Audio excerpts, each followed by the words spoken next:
My name is Allison Monroe. I've been working for the last 5 years in one respect or another in public education classrooms, and I just recently quit.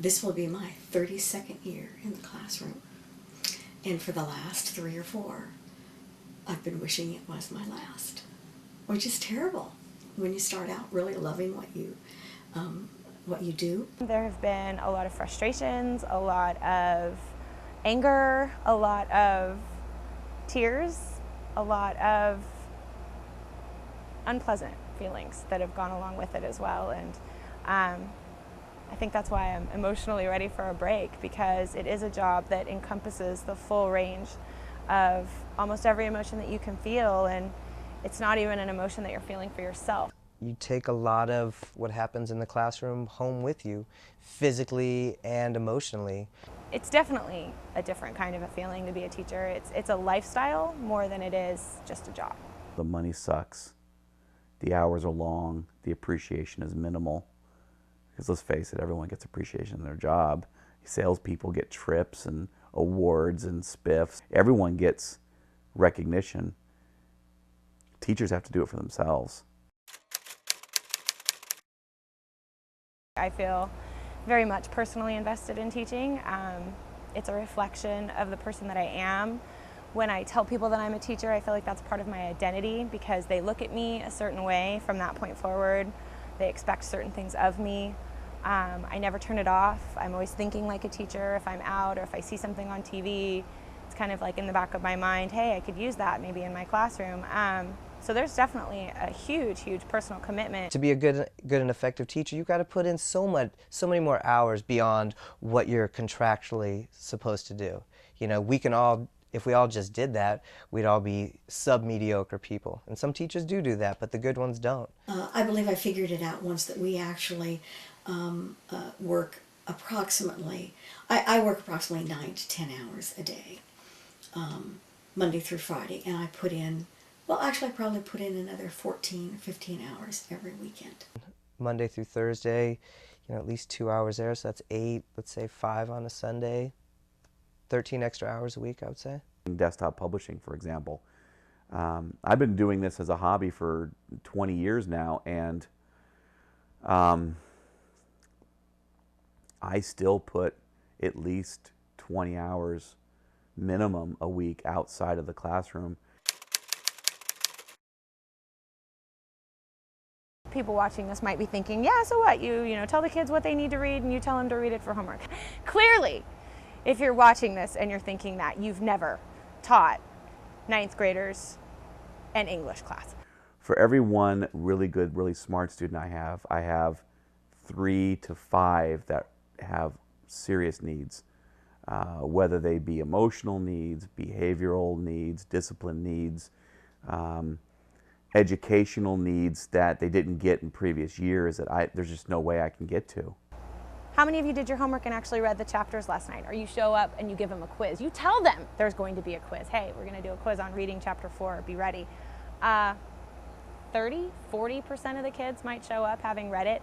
The rest of them, they expect that you're going to read it to them. Oh, I would guess that probably 25 to 30% of our day, each day, is dealt with disciplinary issues. Stupid things. You know, the kid who can't be quiet, the one who's passing the notes, the one who, you know, the girl who puts her backpack on her desk and keeps looking at it like, hello, we didn't know that they're looking to see if they've got a message on their cell phone. I said to one girl, I said, do you think I fell off the turnip truck or what? And she looked at me like I was speaking in tongues. I had a class that just made me miserable, and literally I would come to work every day just dreading seeing them and having to deal with the nasty things that they would say, and learning that they were doing drugs and they were drinking while they were in my class and they were sleeping and they would cuss me out, and just dealing with 16-year-olds talking to you like that when you're doing everything in your power to become a professional is just hard. It's hard to want to keep going in the profession at that point. I think there's a lot of social promotion going on. I mean, I've had kids when I first opened Rodriguez. I had a kid in the highest grade was the 10th grade, so I had a kid in World Civ, failed miserably. He was in my U.S. history class the next year, failed miserably. Then he was in my econ class the next year, failed miserably. It's just like, why are we, I just feel like we're doing the kids a disservice. If we can't get them to take the responsibility to do what little academic work they are doing that we require them to do for the 4 years that we have them, I can't see how they're going to be prepared to do the kind of hard mental work that a good quality career is going to require of them.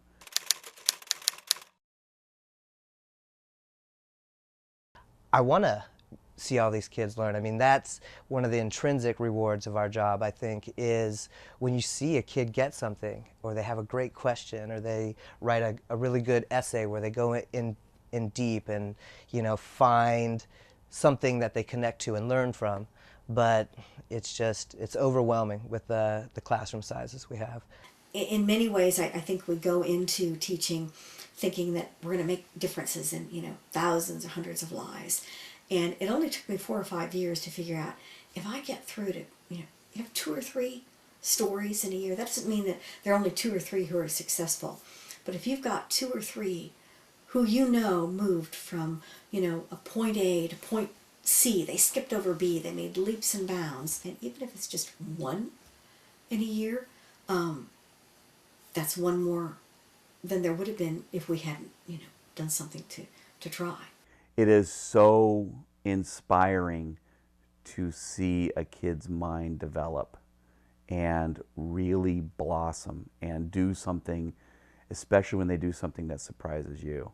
That makes up for all the garbage you put up with. One girl in my 5th period, she wrote me a letter on binder paper and she put it in my yearbook instead of signing my yearbook at the end of the year.